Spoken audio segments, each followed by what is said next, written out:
Yeah, man. I gotta say, like I thought, it wasn't gonna be what I thought it was. I don't know what happened with Jeezy, but to me, he ain't been the same since the recession.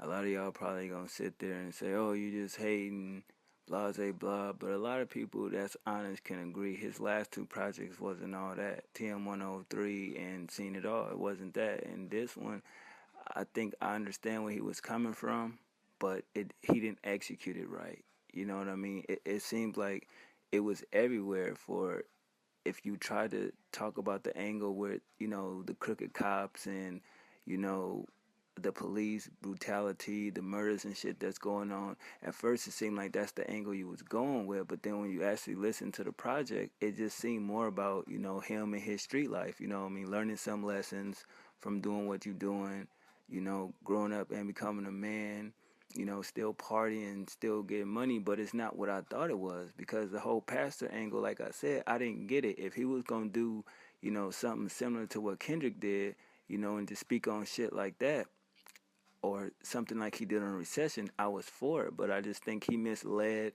his fans, as far as the promotion and everything like that. So for me, this album was a letdown, but I kind of knew it would be from the minute that I started seeing the interviews and I heard the EP. It just wasn't what I thought it was. You know what I mean? At first listen, I only liked it the second half of the album, so I'm like, I'm not gonna be, you know, I'm gonna give him a benefit of the doubt. So I ran back the album two more times, and it just really, to me, is nothing there. Really, a couple songs is dope, some production is there.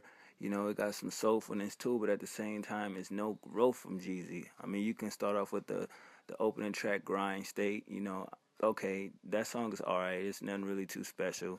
It goes into Lost Souls. I can respect that. You know what I mean, as far as the content and what he's saying.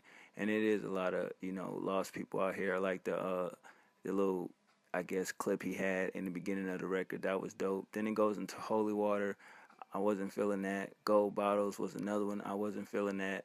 Hell You Talking About, I wasn't feeling that. And at this point, it's like, damn, man, what was the point of him releasing an album with music that's really unrelatable? You know what I mean? Far as even the street shit, I mean, if he want to use that angle, fine, but not everybody can, identify with what he's talking about. You know what I mean? If you was going for that angle far as what's going on, in these streets, far as the violence and everything, then it goes to Hustlers Holiday. I'm like, okay, I can give them that. That shit wasn't bad. You know what I mean? No matter what you're doing, hustlers got to do what they got to do. Then it goes into Eternal Reflection Interlude, which was amazing. It was awesome, and I guess that's the type of vibe that I was expecting on the entire project. Then it goes into God.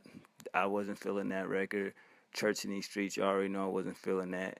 Then it goes into New Clothes, and I'm like, okay, that's kind of cool. It's not bad. I listened to it and I'm like, all right, the production there, his flow there, the content is cool, it's whatever. But at the same time, it's just like it barely got by with me. Then it goes into Sweet Life. Out of all the singles that he released, this has to be my favorite. Janelle Monáe did her thing. It's soulful. The production is on point. His content is there. And I'm like, damn, why he couldn't do this on the rest of the project? Going into Scared of the Dark, that's Jeezy talking his shit, doing what he doing. That's, remind me of the TM101 Jeezy. And I was like, all right, that's fair. Going into No Other Way, yet again on some street shit. And I fuck with that record. And I'm like, okay, now this is what I was, kind of expecting as far as a whole body of work. Going into track 14, Sister's Good Game Testimony. That's just some real nigga shit, man. She said a lot of real positive things, a lot of things that a lot of people need to wake up and realize, about the world and everything like that. And I'm like, damn, this is dope. Then it goes into J-Bo, track 15. That shit hard as fuck. Like, I don't care. Like, that shit is just dope. And at this point in the album, I'm like, well, shit, at least let them close it on a good note. Then it goes into I Feel You, another record where I fuck with. I thought that was pretty solid from the production. The content, the aggression he had in that record, it wasn't bad. Going to track 17, Go Get It, interlude, soulfulness at its finest. That's a favorite of mine. And I was like, all right, it's an interlude, but at the same time, it's not bad. It could have been a record, would have been dope if it was a record. And going into track 18, Just Win, I definitely like the excerpt clip he got in there. Just a motivational record from what I understood. You know what I mean? No matter what, just keep going, keep giving it what you got. And the last track, Forgive Me, featuring Monica, simply soulful. Jeezy.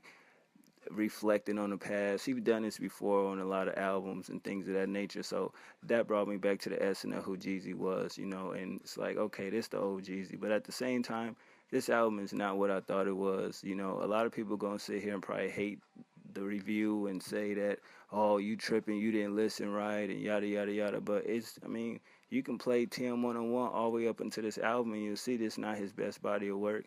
But overall, I give it a 6.5 out of 10. 13 of the records is straight. The production, I gave it a 7 because some of the production was, dope to the point it's like, he just didn't do what he was supposed to do on the record. But that's just my point of view. I don't really give a fuck if people say that the rating is low. And, just because, like I say, I like 13 of the 19 records, that don't mean all of them shits have, replay value like that.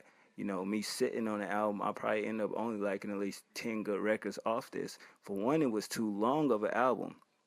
Jeezy should not have put out an album with 19 records. I think he would have been solid with a good 12 records. And if you want to do a deluxe edition, you could have did, every track that he released, far as the 5 singles he put out, those should have been bonus tracks, and then you just do maybe a 10-song album and the deluxe edition got 15 records. I think that would have been fair, but at the end of the day, it is what it is. It's out.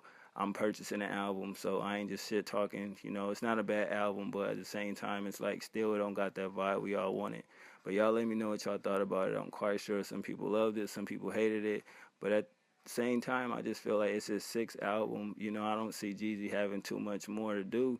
As far as the music industry, it's so much new music coming out, and it's just like, shit, at the end of the day, once his requirements for Def Jam is up, either he go independent or shit, start a new hustle, start a new grind, but this music shit is changing, and I don't see this type of music still being relevant in the next couple of years. But that's just me, being an optimistic person on music. All right, one.